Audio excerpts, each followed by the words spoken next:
Malam ini, saya akan bercerita kisah menyeramkan yang terjadi pada sekelompok mahasiswa yang memiliki hobi menjelajahi tempat angker, dan inilah kisahnya.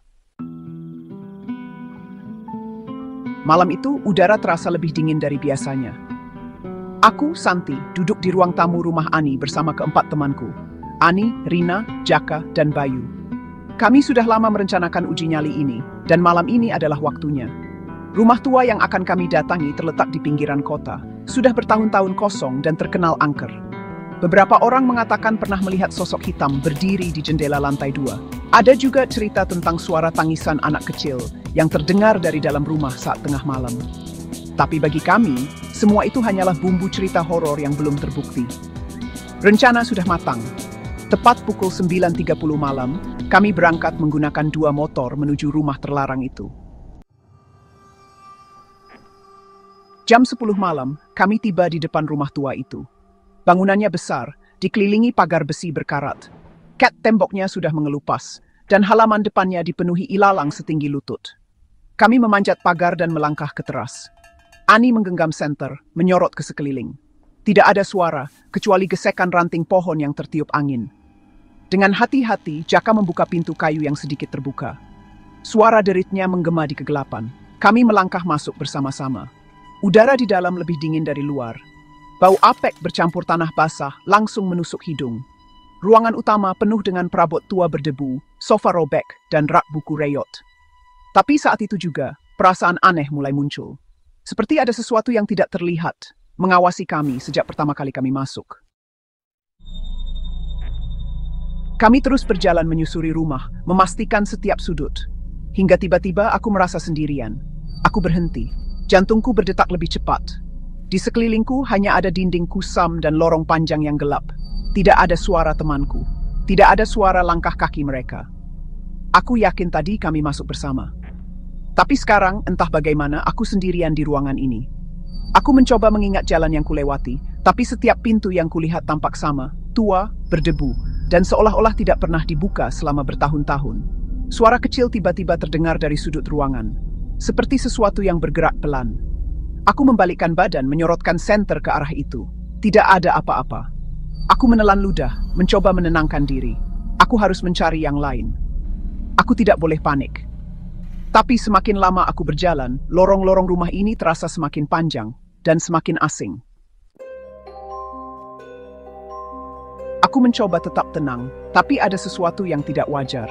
Setiap kali aku melangkah maju, lorong di depanku terasa semakin panjang. Aku tahu ini tidak mungkin. Aku hanya berada di dalam rumah tua, bukan di dalam labirin. Aku berbalik, berharap bisa kembali ke tempat semula. Namun, yang kulihat hanyalah lorong lain yang sama panjangnya, dengan dinding kusam dan pintu-pintu tua di sepanjang sisinya. Aku mulai merasa panik. Aku menarik napas dalam-dalam, mencoba berpikir jernih. Aku memilih salah satu pintu dan membukanya. Ruangan di dalamnya kosong, hanya ada lemari tua dan jendela yang tertutup rapat. Tidak ada tanda-tanda kemana teman-temanku pergi. Aku hendak berbalik keluar, tapi tiba-tiba, dentum! Pintu di belakangku menutup sendiri. Aku terlonjak mundur, detak jantungku berdegup kencang. Aku berlari ke pintu dan mencoba membukanya, tapi seakan terkunci dari luar. Lalu di sudut ruangan aku mendengar suara napas. Pelan, terputus-putus, seperti seseorang atau sesuatu sedang berdiri di sana, mengawasiku. Aku menggenggam senter erat-erat, menyorot ke arah suara itu. Tidak ada apa-apa, tapi udara terasa lebih dingin dan bulu kudukku meremang. Aku mencoba mengatur napas, lalu menggoyang-goyangkan gagang pintu. Akhirnya, setelah beberapa kali mencoba, pintu itu terbuka. Aku langsung keluar dan menutupnya kembali, tidak ingin tahu apa yang sebenarnya ada di dalam. Aku kembali ke lorong, kali ini berusaha lebih cepat. Aku tidak peduli jika aku harus berteriak, aku hanya ingin menemukan yang lain. Aku berjalan melewati beberapa pintu, menyorot ke sekeliling. Tidak ada siapa-siapa. Rumah ini benar-benar seperti mempermainkanku. Lalu, aku mendengar sesuatu, langkah kaki, tepat di belakangku. Aku berhenti. Langkah kaki itu juga berhenti. Aku menelan ludah. Aku mencoba mengabaikannya dan melangkah lagi. Langkah kaki itu mengikuti. Aku berbalik cepat. Senterku menyorot ke belakang. Tidak ada siapa-siapa. Tapi aku tahu aku tidak sendiri. Sesuatu ada di sini. Aku mempercepat langkah, hampir berlari melewati lorong yang terasa semakin panjang. Aku tidak tahu sudah berapa lama aku di sini. Seharusnya aku sudah bertemu seseorang.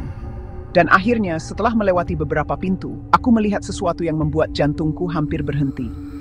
Di ujung lorong, ada bayangan seseorang berdiri diam. Bayangan itu tidak bergerak. Tidak ada wajah, hanya siluet gelap yang berdiri di sana, menghadap ke arahku. Aku tidak bisa bergerak. Aku tidak bisa berpaling. Aku hanya bisa menatap bayangan itu, yang perlahan-lahan mulai mendekat. Aku berdiri membeku. Bayangan itu semakin mendekat, langkahnya pelan, tapi aku bisa merasakan kehadirannya semakin nyata. Aku ingin berlari, tapi tubuhku terasa kaku. Aku hanya bisa menatap sosok itu, berharap ini hanyalah bayangan yang diciptakan pikiranku. Tapi kemudian, aku menyadari sesuatu yang lebih mengerikan. Di belakang sosok itu, ada bayangan lain. 1, 2, 3. Mereka berdiri diam di ujung lorong, tidak bergerak, hanya menatap ke arahku. Jantungku berdetak semakin cepat. Aku harus pergi dari sini. Aku tidak bisa tinggal lebih lama. Dengan sekuat tenaga, aku memaksakan kakiku untuk bergerak. Aku berbalik dan berlari ke arah sebaliknya, tanpa peduli kemana aku pergi. Yang penting aku menjauh dari sosok itu.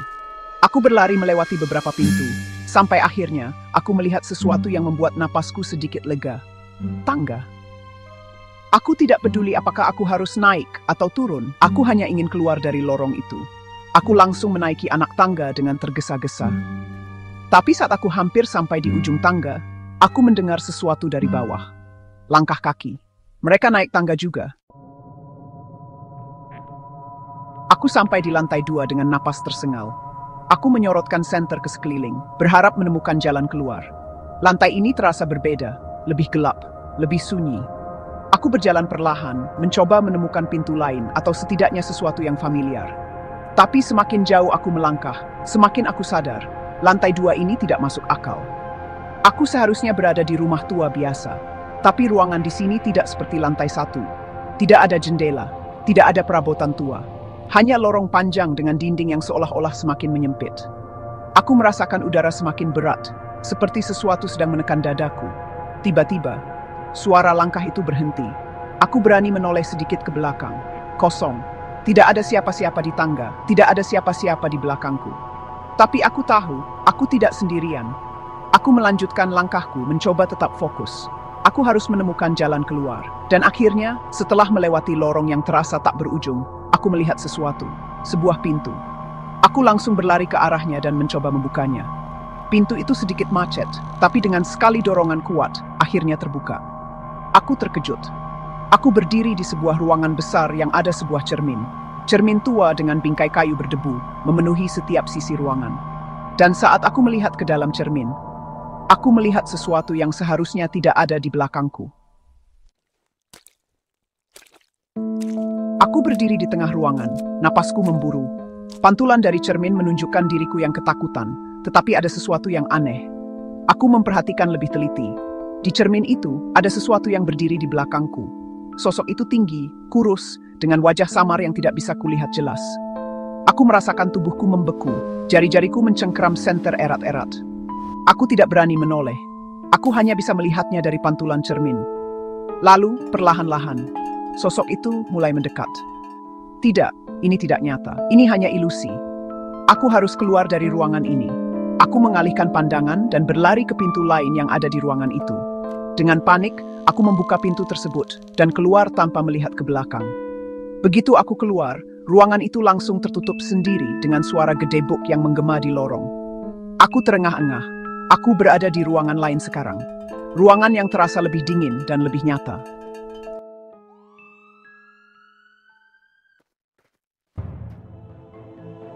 Aku mendengar suara dan langsung berlari ke arah suara itu. Setelah berjam-jam merasa terjebak dalam kegelapan rumah ini, akhirnya aku mendengar suara yang kukenal. Saat aku melewati sebuah pintu, aku melihat mereka. Ani, Jaka, Rina, dan Bayu. Mereka semua berdiri di tengah dapur. Wajah mereka terlihat bingung dan ketakutan. Akhirnya, kalian di mana saja? Aku nggak tahu, tadi kita masuk sama-sama kan? Tapi tiba-tiba aku udah sendirian di tempat lain. Kayaknya kita semua kepisah tanpa sadar. Gila. Kita udah di sini berapa lama? Aku ikut melihat jam tanganku. Jam menunjukkan jam 2 pagi. Kami semua saling bertatapan. Waktu terasa tidak bergerak saat kami terpisah. Tapi kenyataannya, sudah 4 jam berlalu sejak kami pertama kali masuk. Tanpa perlu berkata apa-apa lagi, kami semua sepakat kita harus keluar dari sini sekarang juga. Kami berjalan cepat ke arah pintu keluar. Tidak ada yang berani bicara banyak. Aku bisa merasakan ketegangan yang sama di wajah mereka.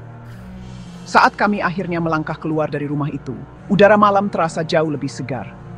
Kami semua terdiam sejenak, menatap bangunan tua yang baru saja kami tinggalkan.